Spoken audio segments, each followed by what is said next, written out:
Hey everybody, welcome. And thank you for listening to this episode of Marriage Therapy Radio. My name is Zach Brittle. I'm here with Laura Heck. We have a doozy of an episode for you this week, but first I want to talk about March Madness. There are only two possible outcomes in the Marriage Therapy Radio Bracket Challenge.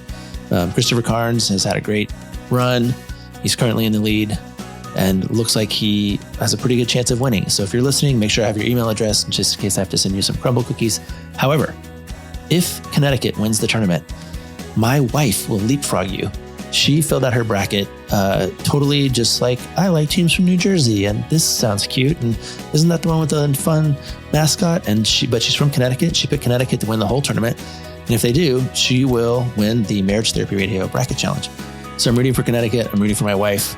Also, it has to be said, I filled out a bracket myself, which didn't do that great, but I somehow managed to still finish behind the random bracket that I created for Laura.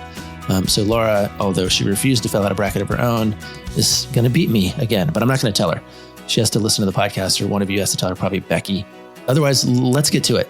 This week, we go a little bit behind the curtain. I had a couple of experiences over the last few weeks that have made me sort of think about what counseling is actually like for me, both as a client and as a therapist. And we explore a little bit of that. And hopefully it will shed some insight onto why we do what we do, what we're supposed to do about feelings that we have, how we use them in our relationships or jobs. And I learned a lot. It was really helpful for me to bounce this around with Laura. And as always, this is a very cool conversation. Stick around. What were you singing? Everybody wants to love. Everybody Why were you singing wants that? to be loved. Because I always listen to music, even in my home. Like the moment I wake up, I have a morning ritual. Yeah. And I think my son was singing it too. But the morning ritual is I light candles around the house. I turn on my Easy Pop, I believe, is the station I listen to. So everybody does want to be loved. Man, I'm really figuring that out. I really am. There was a statistic that kind of landed for me recently where it basically was like, if you have one person in this world who can hold space for you and can give you unconditional love, and you can rely on them. One person doesn't have to be, a whole gaggle of friends and acquaintances. And you don't have to have this like super rich social life where you're going out all the time, getting invited places, on the board of all these things. You don't need that. But if you have one person that you can reach out to, that's all you need. I was like, oh man, we are such pack animals. It's incredible. Yeah. So that's Ingrid Michaelson. I've been thinking about a song lately. the song? Yes, that's who sings that song. We should have her on the podcast. I'm just kidding. Every time I say somebody's name, I'm like, we should have them on the podcast. We do have like a cool. Yeah, I'm going to try and say. I'm going to try and say some words. McGee. Yeah, I'm trying to say some words. We have some cool interviews coming up. We do. We won't talk about exactly who they are just yet because they're not confirmed, but they're pretty exciting. I want to talk about mine. You can talk about yours.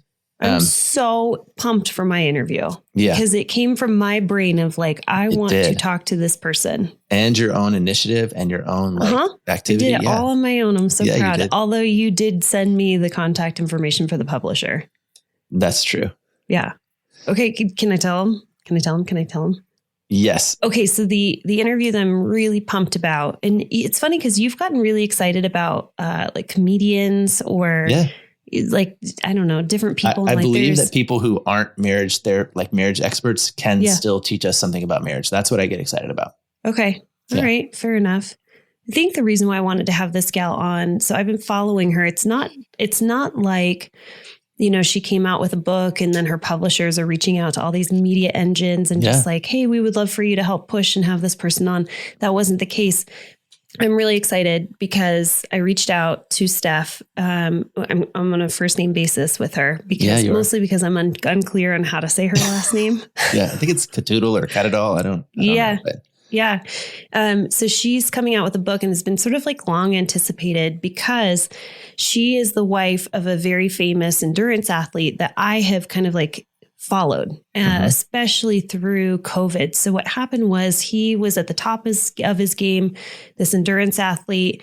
And she kind of mentions it is that he's an amazing athlete, but people latch on to him for basically all the reasons other than what his numbers are, which is what a lot of athletes end up His getting. like charisma, or he has a look, right? Like he's tall, he's 6'1", he's broad, he has these like amazing abs and legs and tan. And he has this like big bushy beard that people are able to like spot him. He's covered in tattoos and he's freaking brilliant. Okay. Mm-hmm. So he signed a contract with iFit. So if you are an iFit person, it's sort of like the accompaniment to Peloton. So I know that you get to know your instructors really well through Peloton. You feel like they're your friend. Mm-hmm. He's so smart. And I'm actually really curious if he has a photographic memory, because the way that he talks about things makes you think that he read it on the airplane on his way to Japan. And now he's like running through Japan. He's like saying the words in Japanese. And anyway, so this is the wife who wrote a book about him, because he ended up going into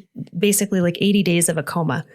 And during that coma, I don't think anybody expected him to survive. So he goes from the top of his game to losing a ton of weight. I'm going to guess he was probably under 100 pounds when he was in his coma, and he was like fighting for his life with cancer.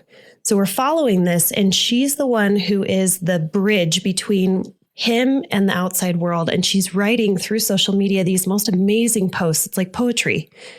And your heart breaks, because you just are like, I can't even imagine what it's like to be the wife of someone, of your partner that's going through this. So you know how like Caring Bridge, it allows you to kind of stay connected with people and give them updates. Sure. So she's kind of having to give updates to the world for people who are tracking her husband's progress.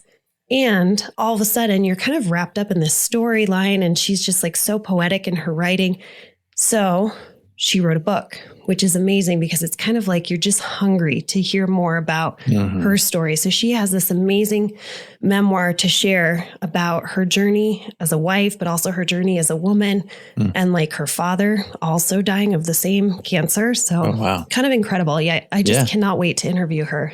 That's cool. Yeah. And it goes back to what you said at the top about how everybody kind of needs just the one person. And it sounds like she's maybe reflecting on that reality of what it means to be somebody's one person there for a minute. Oh my gosh. Yeah. So I'm pretty sure that I'm not going to make it outside today or tomorrow, because I will be wrapped up on my couch right on. with a book and smidge, which my neighbor called it smudge. Yeah. And you're like, sorry, it's pinch. It's neither of those. That's going to be cool. We have a couple others, and my head's all over the place today. When you said Peloton, I have a whole Peloton tangent that I'm willing to go on, because it's actually attached to just like what I'm thinking about in general. But I had a couple of I have questions that I just wanted me to ask you, period. Like actually just ask you. Okay. Do you ever get mad at clients? Like, do you ever get angry with your clients? Like, my name's Laura, and I am now angry. Yeah, I do. And why? This was the reason why I decided to work with not only adults, but adults in relationships, and not work with teenagers, not work with children, because I found that I was getting angry, not at children, but at the situation, and not really I couldn't hold the child responsible, but I find myself getting angry and having that anger be okay, like to feel that anger. Okay. And usually the anger is coming from a place for me of, I feel like I don't have any control in the situation as a therapist. Okay. I want for you, and yet you don't want enough for yourself. And so now I'm getting angry. Does that happen to you with couples, or just like now it doesn't happen to you because you're not working with teenagers? Oh, no, it absolutely happens with couples all the time, but I feel like my anger is directed in the right place. Like, it was hard to be angry. It's like righteous anger. I guess. Yeah. But I do get angry. But I oftentimes will talk about it. Like, I'm feeling in the session. Room. Okay. I'll call it out, because usually if I'm feeling angry, or if I'm feeling some kind of emotion, it's usually what somebody else in the room is feeling. Like, I'm picking up on it. I'm attuned to them, and I'm feeling something, and I'll check in with them, and I'll just be like, man, my chest is like really tight right now, and I can feel my face getting hot, and I almost feel like maybe this is anger. Is anybody else right now in the room feeling anger? And do you do that in your regular life? Like, if you're at home with Ryan or Holden and you get angry, do you pause long enough to go, I'm checking in with myself and I'm getting really angry, and is anybody else feeling angry?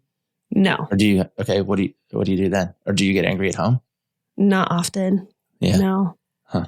I tend to not be a very angry person. If I get, the only time that I have ever felt like real anger, I would say as like a mom, is if I was trying to sleep. That like, if I can't get rest and I keep getting interrupted, or like I remember putting Holden down and he just wouldn't take a nap and I was so exhausted. Like there were moments in like the first 2 years of his life where I was really like rageful because I could not get what I needed to feel normal again. And all I needed was for him to take a nap. And that's when I felt angry. And I think rageful, like I think moms are scared to say that they felt rageful in moments with their children, but I felt it 100%. You saw red. Yeah. Code red. Give that woman a nap. Yeah. Yeah. Why are you asking? This is interesting. Well, but when you get angry, Yeah. perhaps in session, it's because you can identify a feeling that you have, which is I'm not in control of this situation. Right. And that stirs something up in you that you then label anger. Mm-hmm. Do you know what that's about? Not being able to control something. Yeah. Like, or why that makes you angry. Well, I mean, doesn't that make sense though? That like, I feel Well, sort like of, that's I mean, sort of, this is what normal emotion. I'm happy to tell you like kind of what thread I'm pulling on right now. Yeah. Hey friends, I just wanted to remind you about our upcoming 7 principles workshops. You have 2 options. You can do it on a weekend. We have one coming up in the spring, a couple more coming up between now and the end of the year. Or Laura has her weekly workshop series that's going to go on. I think they're on Wednesday nights. We got some really great feedback from the folks that hung out with us last month. And I'll just let you hear from them directly because while it was cool for me to hear from them about their experience, I think you would enjoy it too. Hi, how's it going? This is Mike. Jessica, Marshall. And we attended Zach and Laura's marriage therapy weekend. And I would highly, highly recommend it. Jessica and I had a great time, felt like we reconnected. We've been together for almost 10 years. And I feel like this has kind of brought us back to a honeymoon stage a little bit. Jess, do you have any thoughts? Yeah, and I think since the workshop and even before that, like we've been listening to the podcast, and since the workshop, we've even just been sharing with our friends and family, you know, different things that we learned from the workshop and some of the things that stood out to us, some of the things that Zach said over the weekend about repair is more important than the resolve, and making sure that when you're in a fight that your marriage and your happiness stays at the forefront. I think our favorite part is, I think after that first 3-hour session, Jessica and I actually sat together and we ugly cried with each other. And I think a lot was forgiven from our past and marriage. And I'm just really happy that we had this weekend together where we could share things with each other, find out things about each other we didn't know. And Zach and Laura facilitated a great program. It was fun doing things with the other couples and actually doing workshop type things. And we really appreciate it. And to be honest with you, we talked about doing the same workshop over again just to kind of get closer with each other. So we appreciate it. Thanks, Zach and Laura. Thank you, Zach and Laura. Thank you so much. So again, it doesn't matter if you've been married for 30 years or engaged. The principles that you learn in the workshop will strengthen every relationship. Sign up for an upcoming workshop at marriagetherapyradio.com. Again, you can do a weekend intensive with Laura and I, or you can join Laura's weekly group that starts in April, and then that will run throughout the rest of the year as well. Okay, back to our very cool conversation. I got really angry with clients last Friday. Like I got mad. Did you tell him? No, I kicked him out of my office, basically. Yes, juicy. I just was like, but for me, I'm not mad because I don't have control of the situation. I had complete control of the situation. I was mad because I was dealing with people who were saying they wanted to do the work, but weren't doing the work. Right. So it was like I was being proactively gaslit. And so was she, by the way, in the session about, what was happening in the room. And I started to feel like, wait a second, what is happening right now? Like, are you serious? Is this like really going on? And then I started to and it was him. I got mad at him. And it was a heterosexual couple, obviously. And I realized that I went to a place that wasn't I wouldn't say it wasn't safe, but it wasn't wasn't good for the room and it wasn't going to like do anything. Yeah. But I was really troubled. I was troubled by, sometimes they call it like losing your seat. Like, this is a phrase that I've learned lately. Like if you're a therapist and like, when do you lose your seat? Meaning I'm comfortable in my seat in my therapist chair. I know what I'm doing. I know exactly. And then all of a sudden, like I've lost my seat. I don't know, I'm off balance or I'm disconnected. And so different therapists lose their seat for different reasons. Right. One of the fancy labels that you might give that is countertransference. So transference is when the client says, oh, I'm treating you like my dad. You look like my dad. So I'm going to talk to you like you're my dad. Right. Or you remind me of my high school girlfriend. So I'm going to like act out my high school girlfriend, tendencies with you, or I'm going to treat you poorly because I try whatever. Right. Countertransference is the opposite. It's the reverse. And so when I'm sitting there and I'm going, holy cow, there's an emotion or there's a thing that I am no longer now in charge of. I've lost my seat. Right. And for me, that comes up, I think, when I'm being, I don't like the word gaslit. I think it's overused and I think it's actually incorrect in most cases. But when I'm being invited to, or when someone's trying to convince me that one thing is true, when it's very clear that another thing is true. Okay. And so he was sitting there trying to say, I think he was even saying, I want this relationship to work. And I was like, there is no data. You were calling bullshit. It's like, there's no evidence at all that you want this relationship to work and that and so then I said, well, why don't we try this? And oh man, Laura, I got out of the session and I called my two support people. And I was just like, I don't know what to do right now, because I've got 2 more sessions left this afternoon and I'm so hot. I'm so hot. But it ruined my day. But it made me think a lot just about like, where does this stuff come from for people? Yeah. And I'm happy to now go on my Peloton tangent because I want to actually dig into this just a little bit more. Okay. Okay. Totally. Because this came up and I don't know how much I can share, probably a bit. So I have group supervision. I have lots of supervisors in my life. I have an individual supervisor that I meet on just to talk about my cases. I have group supervision where therapists get together and they say, hey, kind of like what we're doing right now is sort of like supervision. I got hot in a session. This is what your consultation, right? So one of the gals in the group basically said, I don't think I like this guy. And it's tough, right? As therapists, the client, to not I don't think I like a client, right? To not like a client. There's something going on. So we start to dig into like countertransference. What is it that this person represents in your life that maybe you're putting them into a box and you already are coming to session kind of with like a template of who this person represents. It's tough to see them for who they are because you're countertransferring. So it was lovely. And another therapist basically said, okay, so you're angry at this person. You think he's a dick. It's kind of the word, right, that she used. You think he's a dick. And she said, you know what I like to remind myself, she has such a calming way of saying it, is she's like, everyone is in pain in your office. And if you can begin to understand like what that person, I thought you were going to say everyone is a dick. Everyone is a dick. Everyone's a dick. Which is kind of true. You just have to find the right button to push or whatever. But go ahead. Well, yeah. But also it's true that everyone is in pain. There is a real reason, right? Like it's easier to do, I think, with toddlers. When you see a kid and they're throwing a freaking tantrum and you're thinking this kid is a dick, which is the worst thing to think. Right, about a kid. Sort of. I think kids are. But your kids throwing a tantrum and they're screaming, they're kicking, and they will not calm down, and they're just throwing a tantrum. If you can pause for a second and think to yourself, this kid is not doing this to ruin my day. They're not doing this to get something from me. Whatever it is this child is in pain in some way. They're tired. They're hungry. They're lonely. Hurt people. So the way that she said it, though, was, how can you move from a space of looking at this person across from you and thinking, this person's a dick, I don't like them, I'm angry at them, I'm mad, and move into a place of space of empathy, developing empathy by saying, clearly this person is in pain.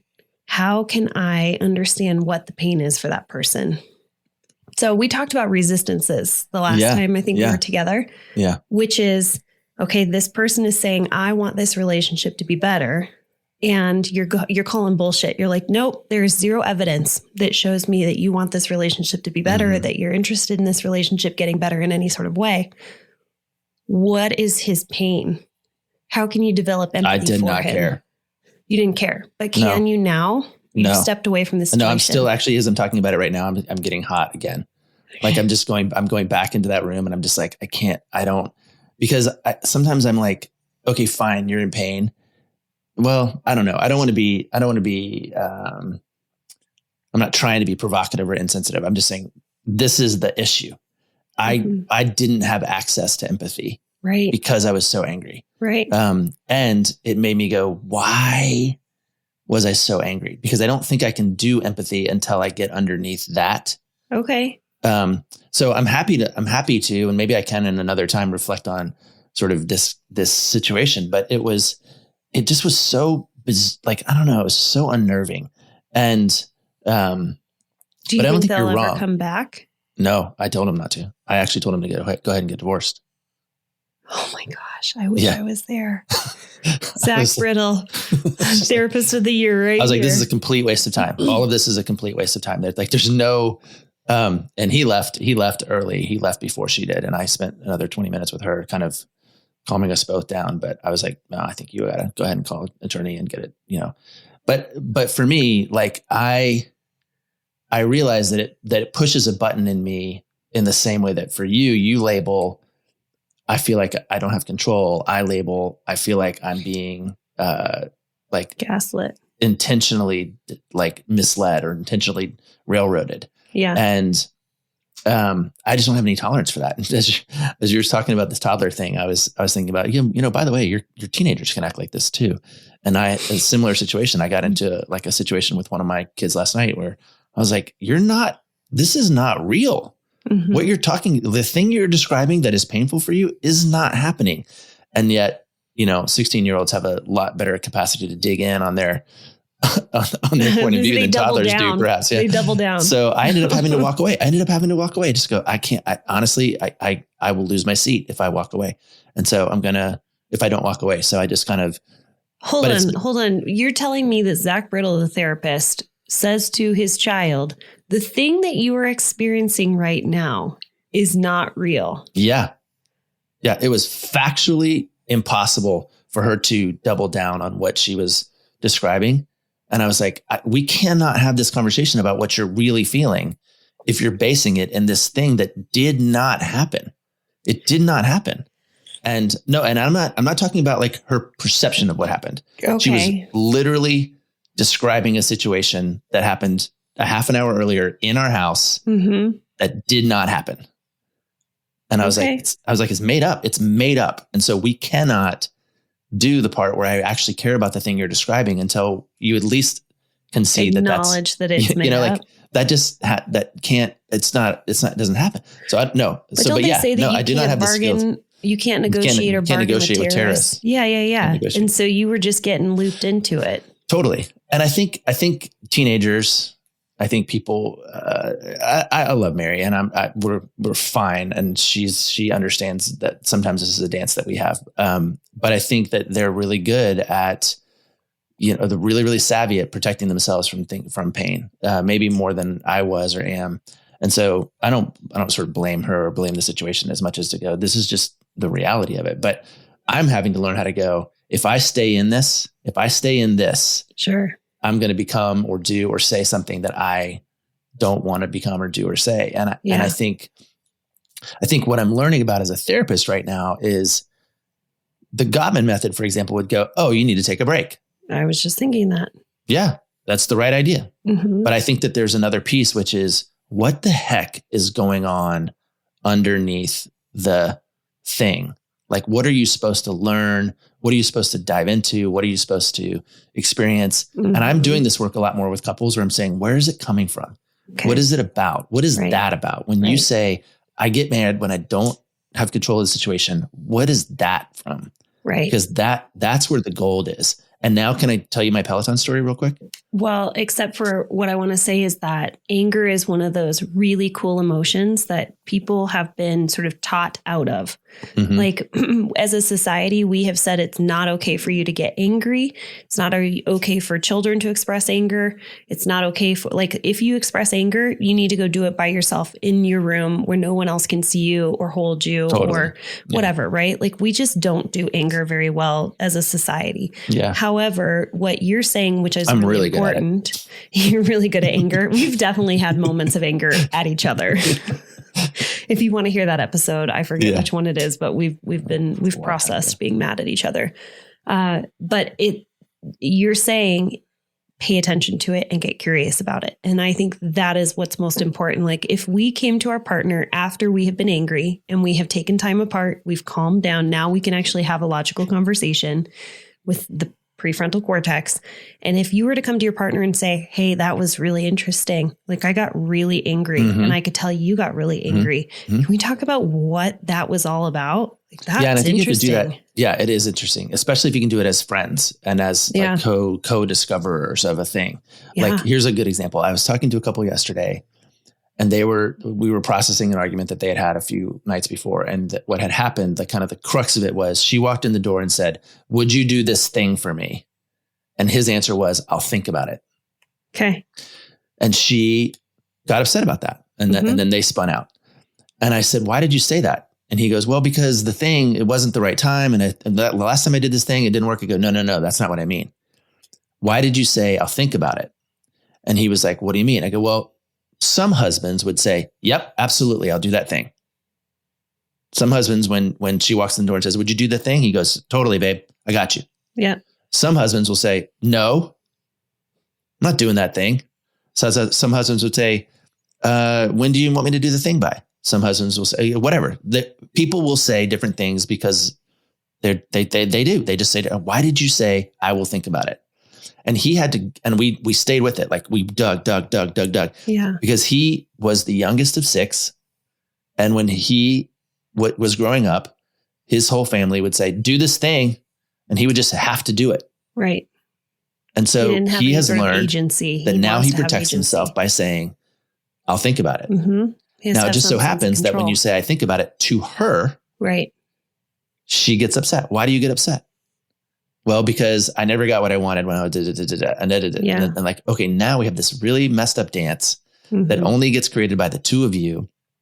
And if you have empathy for that dance, she will now learn how to say, hey, babe, I love you. And can you tell me there's this thing I need you to do? And could you pull it off between now and Tuesday afternoon? Because and he gets to belay the I'll think about it piece because he knows that if he says that to her, she's going to spin out. So I think digging to get underneath that stuff. But some clients aren't good at that because they've never learned how.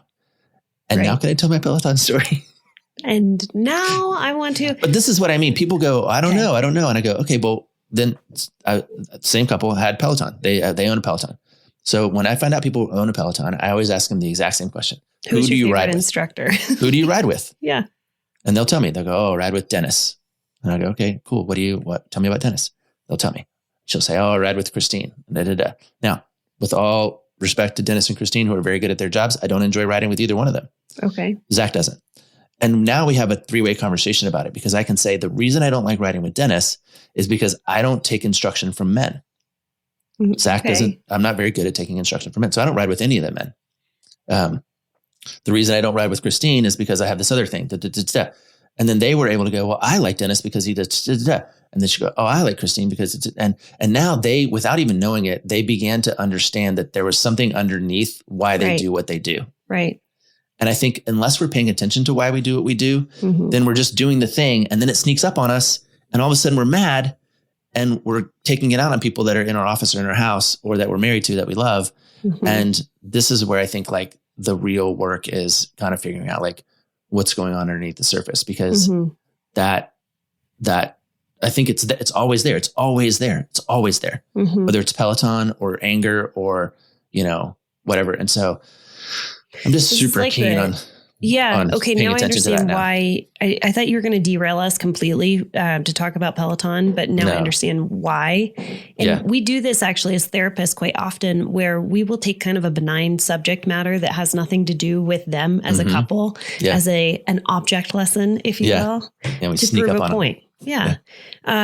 So it's interesting as you're talking about this, like what's underneath. So Zach Brittle knows, he goes, I don't take instruction from men. Why? Well, Why? and honestly, Why? and I'll say this too, because I have a problematic relationship with my dad, and it Right. includes him trying to make me live in a reality that wasn't real. And so I have enough awareness to know that like when he gets evoked, Mhm. whether because he's a male who is giving me direction or because of this thing that we were labeling like railroading or gaslighting, Sure. then yeah, I if I'm not paying attention or if I'm not taking care of myself, I'll spin out. I'll lose my seat. Sure. So yeah, what's been interesting about what you just said too is I've had 2 new clients come into my office this week and 2 therapists. So I've had couples therapists come into my office for couples therapy. Yeah. And it's been really, really fun with their consent, including the non-therapist partner's consent, to tell them why I'm doing what I'm doing. Uh-huh. Because she's like, oh, I ask that question all the time. I go, well, here's what I'm doing. I'm trying to trick you. Right. I'm asking you this question and you think the answer is the information that you're giving me. Yeah. But what I'm really looking for is this other thing over here. Right. And it's been really cool to describe that out loud for people. But I think that's a little bit of what we're doing today is sort of go behind the curtain a little bit.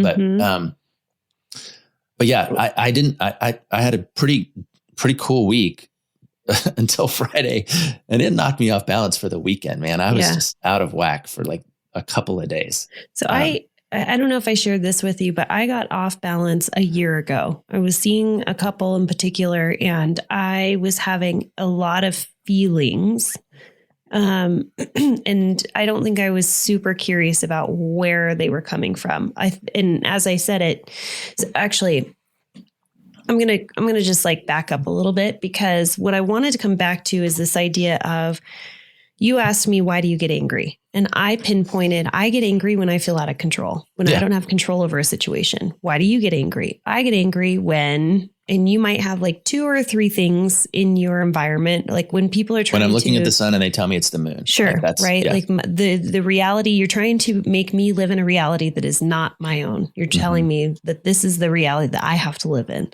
So when you can, as an individual, boil down what your 2 or 3 sort of what we call in Gottman method enduring vulnerabilities are. And when I was talking about Stan Tatkin's book, is his idea is not only do you need to get really, really clear on what your 2 or 3 are for you, of Laura Heck has an issue with control. Zach Brittle has an issue with, let's just say gaslighting, whatever that might look like. Let's say railroading, because again, I don't want to perpetuate the gaslighting myth, because I think we could do a whole episode on how that's been co-opted. But yeah, I don't like being railroaded. Okay. Yeah.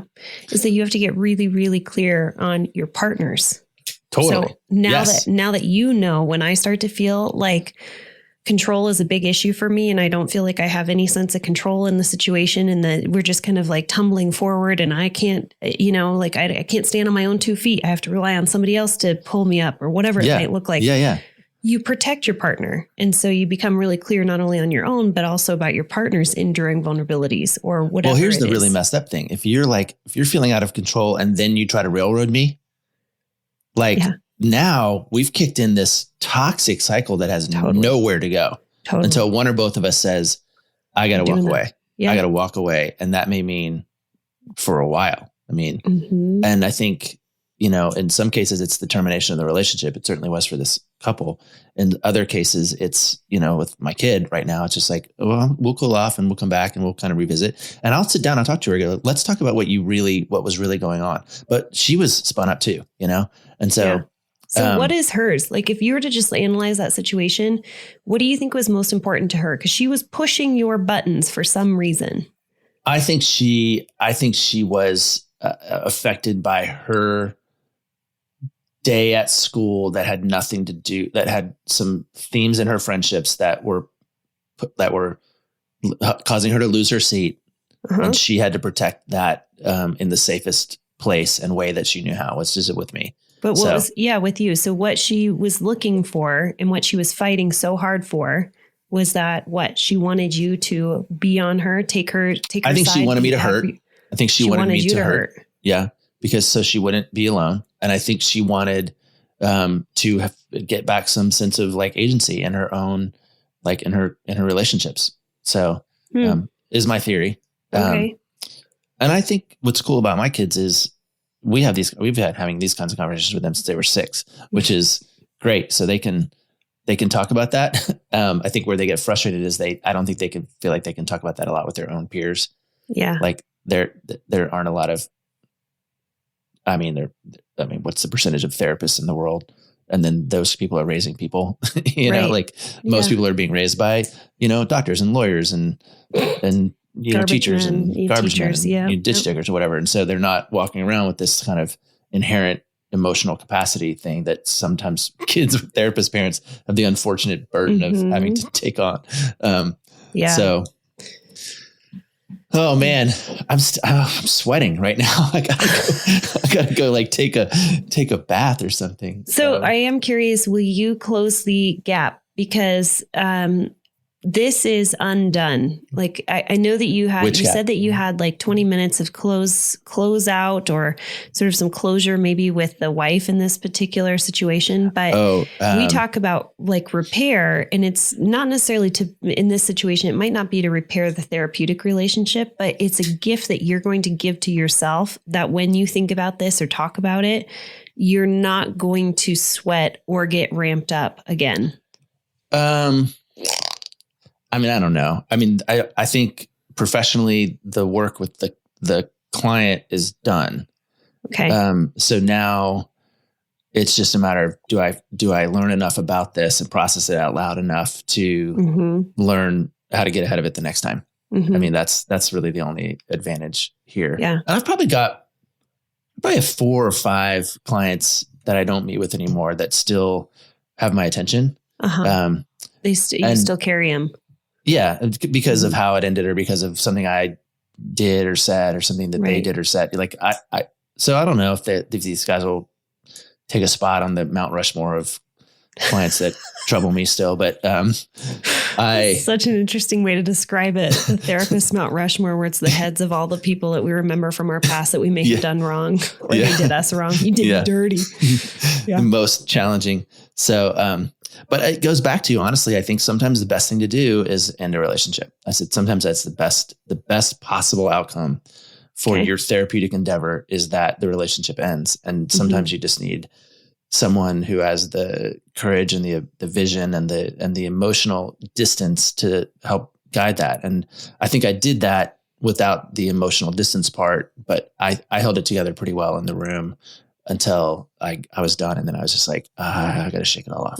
So it's funny. It's nice to hear you have those situations, because I've told you where I'm like, hey, we had that one interview that one time. And while we were in the interview, my heart was pounding out of my skin. I was sweating, and you lost your seat. I lost my seat. And I described that to you and you're like, what? That is so weird. I don't understand. Like, I was in the same room with you. Like, how is that? We experienced the same thing. And it's just, boy, it's really interesting to just kind of talk about the meta, what's going on for you. Totally. I don't want to blame anybody, but I just got to let you know, like, I am so activated right now, and I just got to get real curious about where this is coming from. Yeah. Cool. Well, thanks for helping me process that with the consultation. It reminds me when we used to sit around and drink beers in Seattle and have, conversations about all these mistakes we were making in our client time. Yeah. So. Well, it makes me think too, like, what do you do if you like therapeutically, I don't think it would be helpful for you because this isn't about you as a therapist, FYI. Like, it is not your job to go back to these clients that you essentially fired and they fired you to say, now hold on one second, because I need to have some sort of, can I get some, can I repair it?